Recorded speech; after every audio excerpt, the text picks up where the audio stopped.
Пералом бар'ераў прадстаўнікі польскіх грамадскіх і дзяржаўных арганізацый, якія працуюць з інвалідамі, прыехалі ў Беларусь, каб вывучыць вопыт сваіх калег у гэтым накірунку. Яны наведалі тэрытарыяльны цэнтр сацыяльнага абслугоўвання насельніцтва ў Барановічах, на базе якога размешчана аддзяленне дзённага знаходжання для маладых людзей з абмежаванымі псіхафізічнымі магчымасцямі. Визит польской делегации организован в межах европейского проекта «Пералом барьеров» партнерства Люблина, Замости, Владавы, Бреста для активизации инвалидов. Ён накіраваны на поляпшение эффективности работы с инвалидами, их батьками, опекунами, волонтерами и организациями, які працуюць на карысць навакольнага асяроддзя и людей с обмежаванными психофизичными магчымасцямі.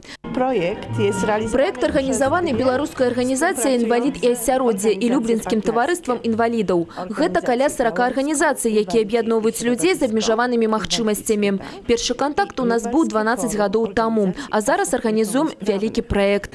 Наши специалисты территориальных центров выехали уже 2 раза. По 20 человек выезжали в Польшу, в Люблинскую область. И также самые польские специалисты приезжают сюда. Падапечныя цэнтра показали гостям з Польшчы, чаму яны навучыліся за час яго наведвання. Грали на музычных инструментах, демонстровали работы, зробленные своими руками. Открытки делаем, блокноты, книжки записные всякие. Еще танцуем, поем. Мне всегда нравится ходить, во-первых, чтобы плести на бисере. Вот у нас еще есть такой кружок театральный.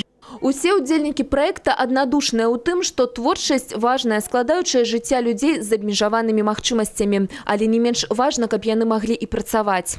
Усё больш удаецца нам накіраваць людзей на адкрыты рынок працы, не на спецыялізаваныя прадпрыемствы, а звычайныя. Пастаянна існуе неабходнасць такіх працоўных месцаў, дзе створаны ўмовы, каб людзі, нягледзячы на сваю інваліднасць, часта вельмі цяжкую, маглі б працаваць. Мы вышли на новый уровень, может быть, сделали центр информационный в Бресте, где собирается вся информация о работе по трудоустройству инвалидов.